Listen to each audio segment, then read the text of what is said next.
بسم اللہ الرحمن الرحیم۔ السلام علیکم دوستو، آپ کو پاکستان کو بچاؤ میں خوش آمدید۔ انصاف کسی معاشرے میں وہی اہمیت رکھتا ہے جیسا کہ خوراک کی اہمیت ہماری زندگی میں ہے۔ کوئی بھی معاشرہ انصاف کے بغیر زندہ نہیں رہ سکتا۔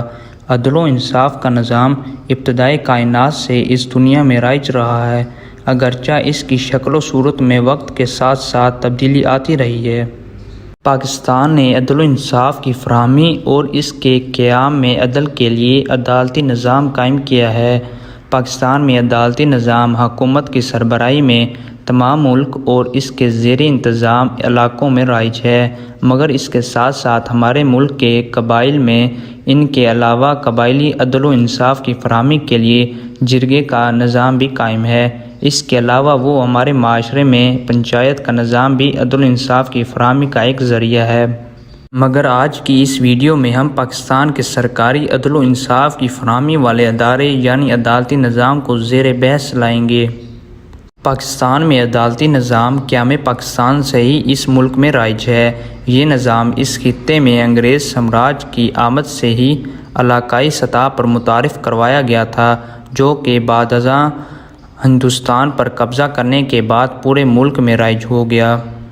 پاکستان کے وجود میں آنے سے پہلے برصغیر میں مسلمانوں کی اکثریت والے علاقوں میں اسلامی نظام عدل قائم تھا، لیکن پاکستان کے وجود میں آنے کے بعد انگریزوں کا عدل و انصاف والا قانون قائم کیا گیا۔ پاکستان میں عدالتی نظام مرکز سے ضلع کی سطح تک مختلف صورتوں میں قائم ہے۔ عدالتی نظام میں سب سے بڑا جو ادارہ ہے، اس کو سپریم کورٹ آف پاکستان کہا جاتا ہے۔ یہ ملک میں عدل و انصاف کا سب سے بڑا آئینی اور سپریم ادارہ ہے۔ اس ادارے کے زیر نگرانی صوبائی سطح پر عدالتی ادارے بھی موجود ہیں، اور پھر تیسرے مرحلے میں ضلع سطح پر عدالت کا ادارہ انصاف کی فراہمی کے لیے قائم کیا گیا ہے۔ آج ہم صرف سپریم کورٹ آف پاکستان پر تفصیل سے بات کریں گے، جس میں اس کا تعارف اور اس میں تعینات ججز کی تعیناتی طریقہ کار اور ان کا دائرہ اختیار پر بات کریں گے۔ سپریم کورٹ آف پاکستان 1956 کے آئین کے تحت وجود میں آئی تھی۔ اس سے قبل ملک میں فیڈرل کورٹ آف پاکستان تھی، جو بعد ازاں آزادی 1948 میں قائم ہوئی تھی۔ فیڈرل کورٹ آف پاکستان 1935 کے ایکٹ کے تحت 1937 میں قائم ہونے والی فیڈرل کورٹ آف انڈیا کی جانشین تھی۔ جب پاکستان بنا تو اسی کورٹ کو کورٹ آف پاکستان کا درجہ مل گیا۔ جب 1956 میں پہلا پاکستان کا آئین وجود میں آیا تو اس کے تحت نیا آئینی ادارہ بھی بنایا گیا۔ بعد میں آنے والے آئین یعنی 1962 اور 1973 نے اس آئینی ادارے کو سپریم کورٹ آف پاکستان کی حیثیت کو قائم رکھنے اور اس کے اختیارات میں تبدیلی کرنے میں مدد دی۔ Supreme court of Pakistan Pakistan کے مرکزی شہر اسلام آباد میں واقع ہے۔ یہ عمارت 31 دسمبر 1993 سے آئینی فرائض سر انجام دے رہی ہے۔ اس سے قبل کراچی، لاہور اور راولپنڈی میں مختلف اوقات اور عمارتوں میں اپنے فرائض سر انجام دے چکی ہے۔ آئینی فرائض اور عدل انصاف کی فراہمی کے لیے سپریم کورٹ آف پاکستان میں انتظامی امور کی تشکیل کے لیے مختلف ججوں کو مقرر کیا جاتا ہے۔ ججوں کی تعداد کا تعین آئین کے مطابق ہوتا ہے، لیکن ضرورت کے مطابق پارلیمنٹ آف پاکستان تشکیل اور مقدار کا تعین کر سکتی ہے۔ ان تمام ججوں پر ایک جج کو چیف مقرر کیا جاتا ہے، جسے چیف جسٹس آف پاکستان کا لقب دیا جاتا ہے، اور وہ اس کے آئینی اداروں کے ساتھ ساتھ ملک کے دیگر تمام آئینی اداروں کا بھی چیف بن جاتا ہے۔ اس وقت ججوں کی تعداد 17 ہے، اور ان کا chief justice of Pakistan Umar Ata Bandial ہے۔ ہر چیز اور ہر کام کو فروغ یا سر انجام دینے کے لیے مختلف اہلیت کا دائرہ کار مقرر کیا جاتا ہے، تاکہ اس سے مقررہ نوعیت کا فرد تلاش کرنا آسان اور غیر متنازع ہونا ہے۔ اسی طرح ججوں کی تقرری کے لیے مندرجہ ذیل اصول ترتیب دیے گئے ہیں۔ پہلا، پاکستان کا شہری ہو۔ دوسرا، پاکستان میں 5 سال تک کسی ہائی کورٹ میں بطور جج فرائض سر انجام دے چکا ہو، اور تیسرا، کسی بھی ہائی کورٹ میں 15 سال تک بطور وکیل کام کر چکا ہو۔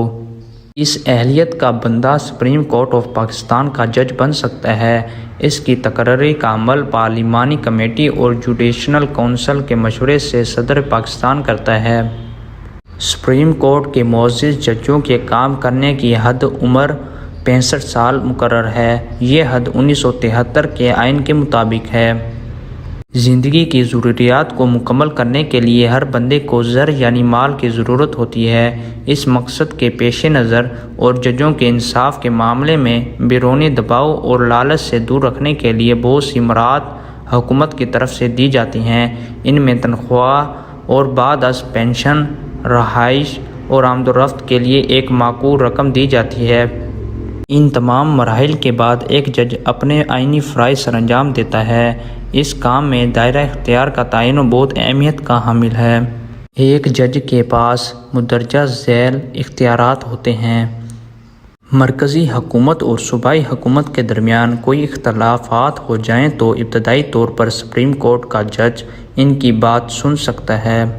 ملک میں موجود تمام آئینی اداروں یعنی عدالتوں کے فیصلوں پر نظر ثانی کی اپیل سن سکتا ہے۔ انسان کے بنیادی حقوق پر کہیں پر کوئی مسئلہ ہو تو سپریم کورٹ آف پاکستان اس پر فوراً ایکشن اور اپیل سن سکتا ہے۔ سپریم کورٹ اپنے ہی فیصلوں پر دوبارہ نظر ثانی کر سکتا ہے اور اس پر اپیل بھی سن سکتا ہے۔